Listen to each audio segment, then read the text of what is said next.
बाल विवाह मुक्त ये एमडीडी संस्था की तरफ से ये मुहिम चली है और ये पूरे हरियाणा में 100 दिन का एक मुहिम है, जिसमें ये हर गांव में जा जाके लोगों को जागरूक करेंगे बाल विवाह के प्रति कि भाई बाल विवाह मुक्त होना चाहिए। जैसे हमारे प्रदेश में, राज्य में, भारत में हर जगह जो बाल विवाह, छोटे बच्चों का कम उम्र में विवाह कर देते हैं लोग, और अपने स्वार्थ के लिए कि भाई जहाँ लोगों का ये स्वार्थ होता है कि भाई माँ बाप की मजबूरी भी होती है कि कम खर्चा लगेगा, या भाई अपने से बड़े उम्र के लड़कों के साथ बेटियों की शादी कर लेते हैं। तो हमारा और सबका ये प्रदेश में सबको ये कहना है कि भाई ऐसा बच्चों के साथ ना करे, क्योंकि यह एक प्रकार से गैर कानूनी भी है और हम अपने बच्चों के स्वास्थ्य के और भाई बेटियों के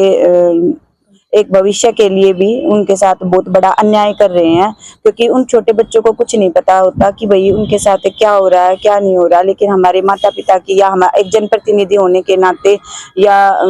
मतलब भारत में हम किसी भी पद पे हैं, तो हमारा ये अधिकार बनता है, एक जिम्मेवारी बनती है कि हम उन माता पिता को आश्वस्त करें, एक जागरूक करें कि भाई ऐसा बच्चों के साथ ना करें। तो मैं इस बाल मुक्त संस्था के साथ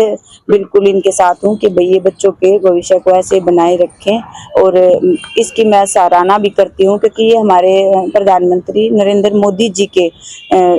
अब उसमें हुआ है कि भाई उन्होंने भी ये बच्चों के भविष्य के लिए ये मुहिम चलाई है। और ऐसे ही हमारे नायब सिंह सैनी मुख्यमंत्री जी भी इस संस्था के साथ और इस बात के लिए हर जगह एक जागरूकता फैलाते हैं कि भाई बच्चों के साथ अच्छा होना चाहिए, बाल विवाह नहीं होना चाहिए। कई माता पिता इस चीज के लिए जागरूक नहीं है, वो कहीं स्वार्थ में भी होता है और शिक्षा का भी इसमें अभाव है कि भाई कहीं ना कहीं माँ बाप या बच्चे उस चीज के लिए प्रॉपर उनको शिक्षित नहीं है, ना ही उनको इसके बारे में पता है कि आने वाला जो नुकसान जो है उस नुकसान का उनको अभी तक नहीं पता है। इसलिए भी क्या पुरानी सोच हो सकती है माँ बाप की, तो पहले भी बाल विवाह होते थे पुराने जमाने में, तो उस सोच को लेकर अभी करते होंगे? मामले मैडम शहर में या गांव में पाया जाता है?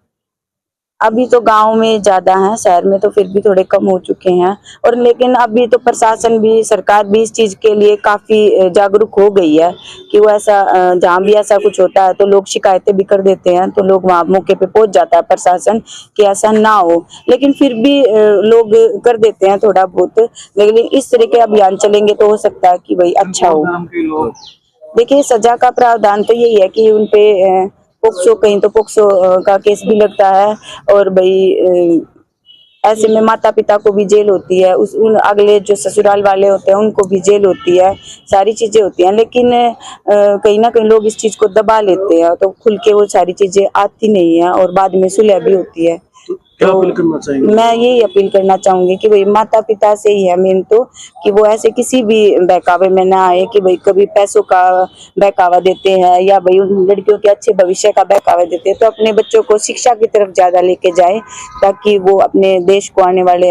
अच्छा भविष्य बने।